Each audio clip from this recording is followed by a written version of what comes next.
At ayun guys, dumating na nga po yung parcel na inaantay ko po. Ngayon gusto ko pong subukan kung legit po ba talaga ito. Ito mo kung kay Rosma Secret Parcel. Ngayon bubuksan ko po. Tingnan po natin.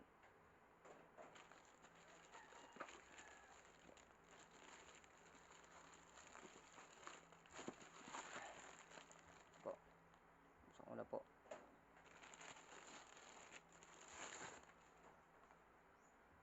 Ay.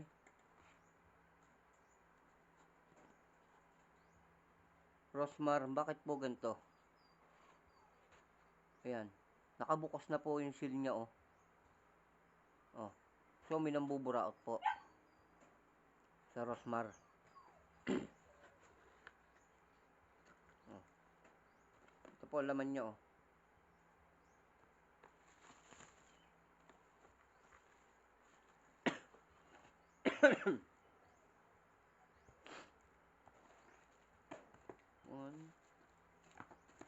Anim na sabon ba to? Tapos may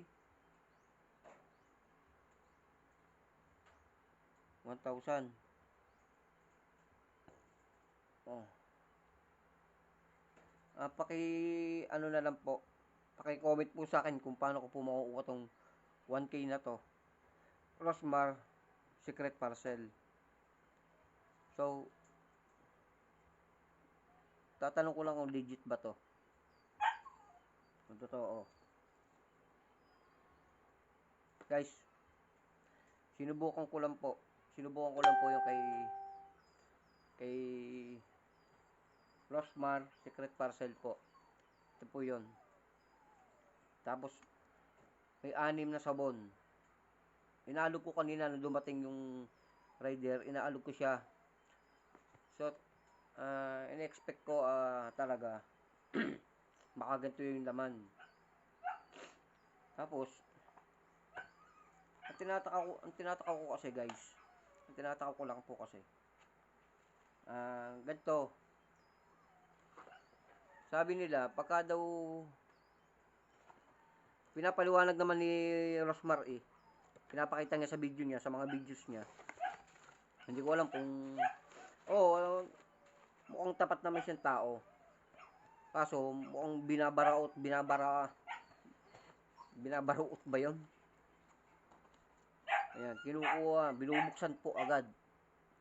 So, ang paliwanag po kasi ni Rosmar, nilalagyan nila ito ng seal para safe daw. No? Ngayon, tanong ko po, paano po magiging safe yan? Kung ito po ay naka-welding, kung halimbawa, safe po yun. Diba? Ito, ang daling buksan lang, oh. Binuksan ko po ito kanina, bukas na po. May ano na po siya, oh. Pilas na po siya, oh. Tapos yung ticket niya. Yan, yung Rosmar. Diba? Hindi ko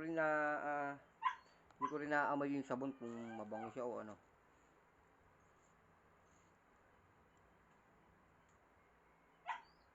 Guys, paki-comment po sa akin. Tsaka Rosmar Secret Parcel, kung napapanood nyo po ito.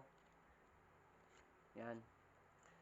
Kung napapanood nyo po itong video ko, message nyo po ako kung paano ko po ito makukuha. At ipapakipaliwanag po kung bakit po ito ibukas na. Ano po? Ayun lang po. Maraming salamat po sa inyo sa panonood nyo. Sana maging aware po tayo. Basta sinubukan ko lang po ito. So, talagang lakas loob lang po talaga. Ngayon, gusto ko lang pong subukan po talaga.